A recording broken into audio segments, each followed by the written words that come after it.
Vieram ao Brasil 8 jornalistas estrangeiros de 4 continentes, acostumados ou se acostumando a enfrentar regimes e sistemas autoritários em seus países de origem. São uma prova do vigor do jornalismo mesmo nesses tempos obscuros. Então, de certo modo, esse festival é uma celebração do jornalismo como um instrumento da democracia e da liberdade. São jornalistas que bagunçam mitos nacionais, alguns por vasculhar a história que países varreram para debaixo do tapete, outros por tratar de conflitos carregados de perspectiva histórica. São os repórteres da contra-história.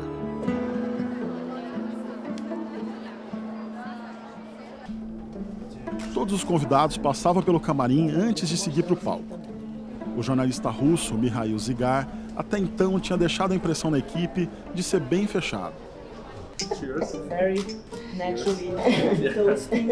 And how do you say cheers in Russian? You know, we don't say cheers because, like, you should every time you drink, you should say something meaningful. You don't have just the word. You should say, like, let's drink to our success of our conversation, to the really dramatic conversation that everyone will enjoy. Okay, that sounds perfect. Yes.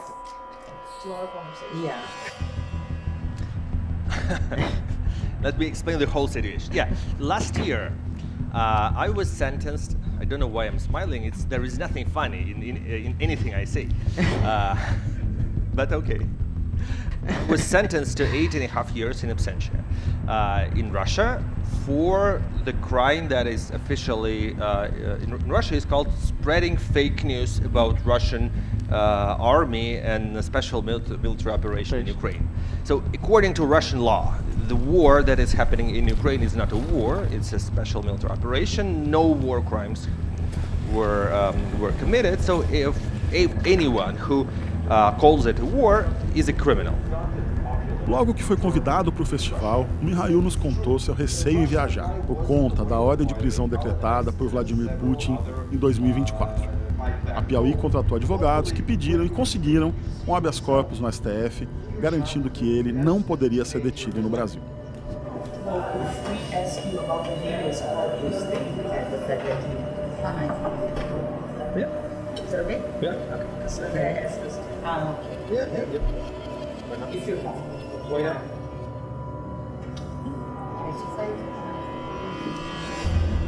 Mikhail não foi destruído pela autocracia russa, mas o canal de televisão independente criado por ele em Moscou foi banido do país em 2022.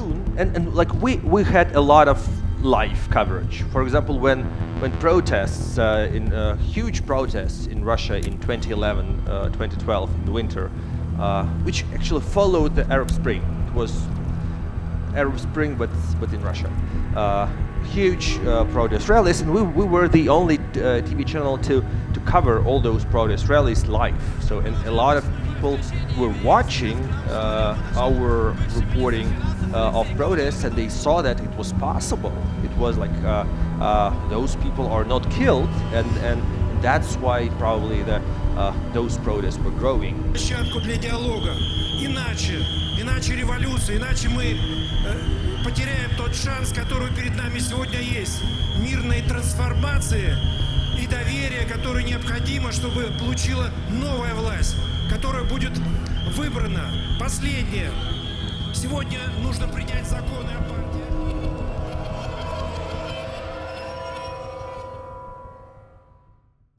Mikhail vive em Nova York com o marido, que também é russo. Ele começou a carreira como correspondente de guerra para que não suspeitassem que ele é gay, num entorno muito conservador. I needed to show that, like, I'm man enough. I'm more macho than all of you, because I really didn't want anyone to suspect, and I was in the closet. The society I used to live in was very homophobic. So yeah, it was my natural armor. I was trying to prove that I'm braver than all of you guys, and actually it worked. I spent 10 years in the war zone. It's funny that that was my protection. Psychological protection. Yeah. Any experience makes you more fit. When you see a lot of pain, you are becoming, you know how to deal with it. It's harder for you to get lost or to get heartbroken and to be destroyed by something.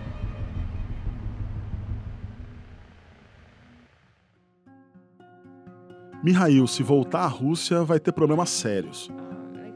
Assim como Selan, que é etíope, repórter do jornal The New York Times, baseada em Hong Kong, também uma jornalista destemida.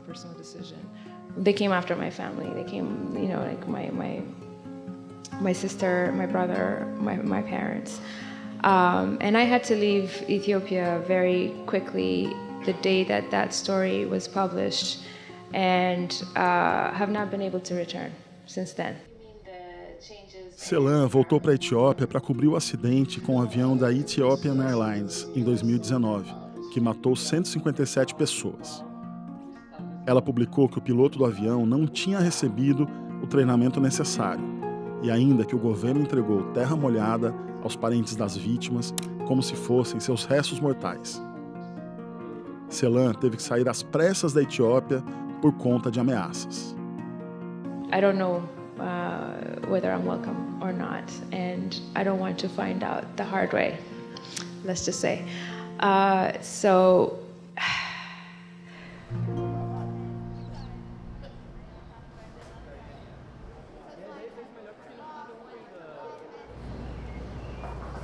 You really are like this magical thing for us.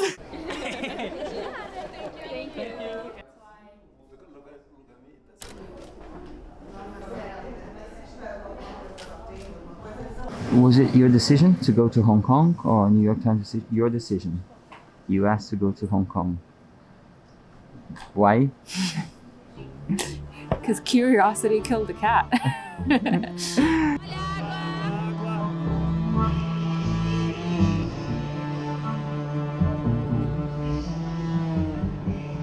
Because with the exception of a few reporting trips to South Asia, I'd never worked in East Asia.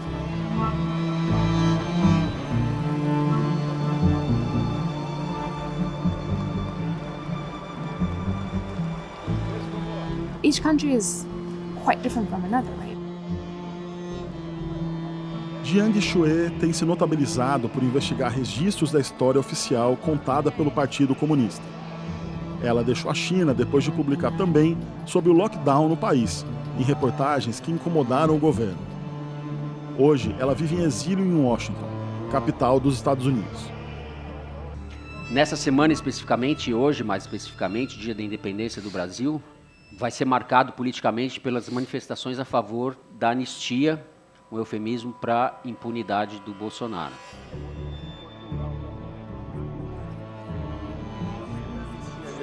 Onde está o Tarcísio? Ali na frente? Está previsto que o governador de São Paulo discurse a favor da impunidade do padrinho, além do Silas Malafaia, o pastor oficial do golpismo. Antes do prazo final de candidatura pelo TSE na eleição de 2018, um dia antes, ele indicou Haddad. E estava na cadeia. Que papo é esse de vir aqui dizer que A, B ou C é candidato da direita? Calem a boca! So the national flag has become a symbol of the Bolsonaro movement? Yeah, totally. Yeah. So we say they stole our symbols. As our symbols, they are associated to Bolsonarism now. I mean, these are the flags that we see every World Cup, you know? These are the colors that we root for every match. I've been a fan of the Brazilian national team since I was a child, so... You can't go to street in China if More than 30 people? You want to protest something or propose or support something. You can't together. Maybe you can protest only yourself. Just a one person protest. But you can't together to protest or suppose.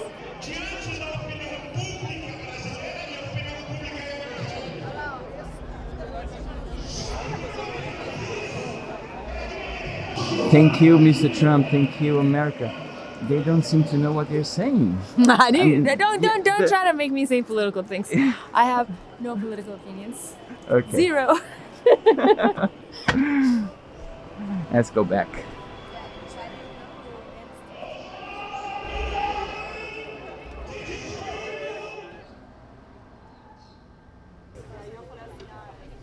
So to a very large extent, there is some level of self-censorship.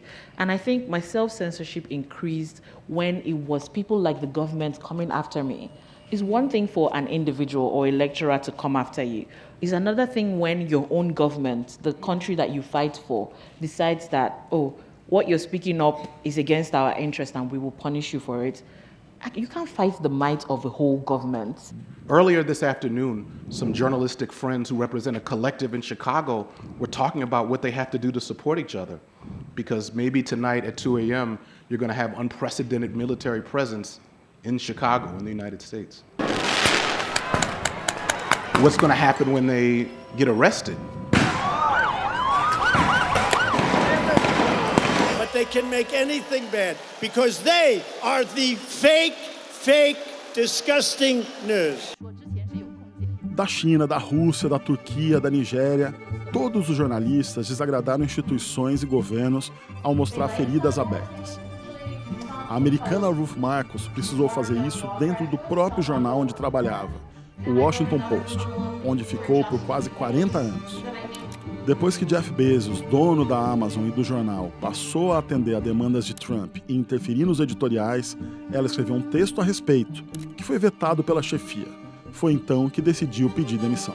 And I felt the need to explain to people what was going on in our country and why what was happening in our country was not normal, why it was not legal, why the Constitution didn't permit this. And so I did not want my voice to be silenced. Jeff Bezos was very nice. He was terrific. He solved the problem very quickly. He's a good guy. Amos Shokin é o publisher do jornal Haaretz, de Israel, e tem feito uma cobertura crítica sobre a crise humanitária na faixa de Gaza.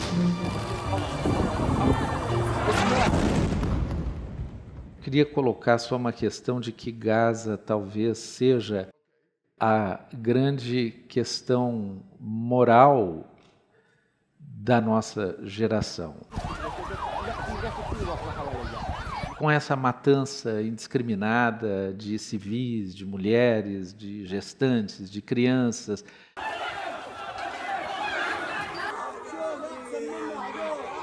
Qual o impacto futuro que isso pode ter para o Estado de Israel? Terrible, terrible. If we don't find a way to settle this conflict that goes on 100 years, I think for Israel it's something that many people will just want to get rid of it.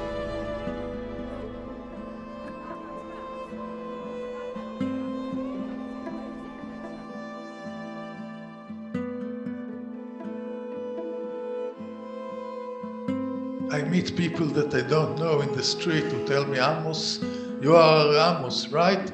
Yes.